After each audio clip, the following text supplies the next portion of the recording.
आज मैं भारत के अंदर जो एक एजेंसी पिछले कई सालों से आतंक फैला रही है, एनफोर्समेंट डायरेक्टरेट और इनके अफसरों को सबूतों के साथ एक्सपोज करूंगा कि कैसे ईडी के अफसर क्रिमिनल कॉन्स्पिरेसी करते हैं केंद्र सरकार के साथ मिलके अलग अलग राजनेताओं को फंसाने की। इन्होंने मेरे घर में तलाशी लेनी शुरू की। 10-11 बजे या शायद 11:30 बजे होंगे, इनकी दूसरी टीम ढूंढांड करने लगी मेरे घर में। और जो असिस्टेंट डायरेक्टर साहब हैं मयंक जी, ये मेरे साथ बैठ गए और बोले कि सर हमें आपकी स्टेटमेंट रिकॉर्ड करनी है। इन्होंने एक एक करके मेरे से प्रश्न पूछे। मैंने बिल्कुल तसल्ली से आराम से हर प्रश्न का जवाब दिया।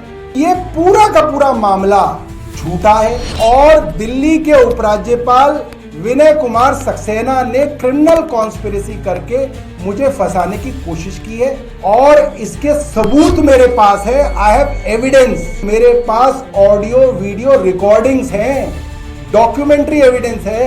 7:45 के करीब बज गए, पंचनामा बन गया। पंचनामे के अंदर सीजर में लिखा गया, 2 चीजें मेरे घर से बरामद करी गई, 2 कागज। एक हलफनामा है मेरा एमएलए का, जो मैंने इलेक्शन लड़ा 2025 में, जो मैंने इलेक्शन कमीशन को जो हलफनामा दिया वो बरामद हुआ। ये मेरे खिलाफ इनको एक इनक्रिमिनेटिंग एविडेंस मिला।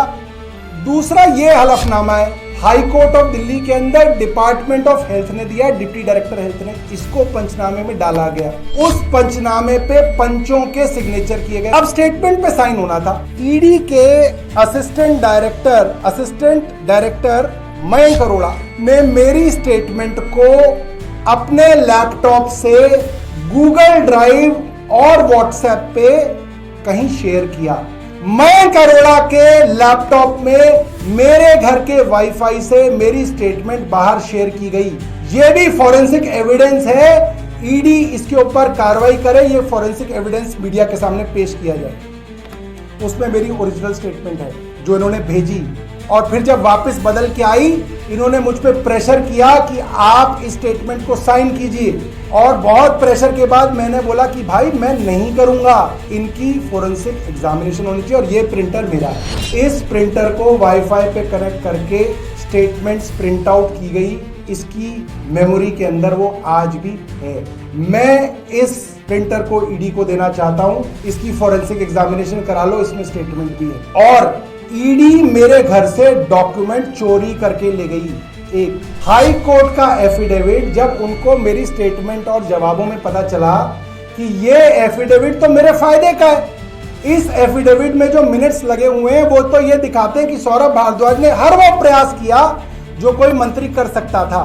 तो उन्होंने क्या किया आप सुनिए। फिर दोबारा पंचनामा बनाया गया रात को। उस पंचनामे में से इस एविडेंस को जो सीज किया उन्होंने, उसको हटाया गया और उसके बाद पंचों के साइन कराए गए। भैया किस बात के पब्लिक विटनेस हैं? ये पब्लिक विटनेस का स्टैंडर्ड है और ये इनकी मिली भगत है। कोई क्यों ईमानदार रहेगा इस देश में? क्यों रहेगा कोई ईमानदार? तुम हर आदमी को चोर साबित करने में लगे हो।